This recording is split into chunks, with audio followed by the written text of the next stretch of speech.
America పర్యటనలో భాగంగా Dallas చేరుకున్న బీఆర్ఎస్ వర్కింగ్ ప్రెసిడెంట్ కేటీఆర్కి బీఆర్ఎస్ ఎన్ఆర్ఐ యుఎస్ఏ విభాగ ప్రతినిధులు ఘన స్వాగతం పలికారు. భారీ సంఖ్యలో తెలంగాణ ఎన్ఆర్ఐలు, పార్టీ ముఖ్య నాయకులు కేటీఆర్కు విషెస్ తెలిపారు.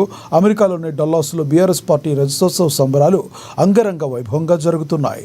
ఈ నేపథ్యంలోనే అమెరికాలో ఈరోజు సాయంత్రం 4 గంటలకు డల్లాస్లో డాక్టర్ పెప్పర్ ఎరీనా ప్రాంగణంలో జరుగుతున్న బీఆర్ఎస్ రజతోత్సవాలు, తెలంగాణ రాష్ట్ర ఆవిర్భావ వేడుకల్లో ముఖ్య అతిథిగా బీఆర్ఎస్ వర్కింగ్ ప్రెసిడెంట్ కేటీఆర్ హాజరు కానున్నారు.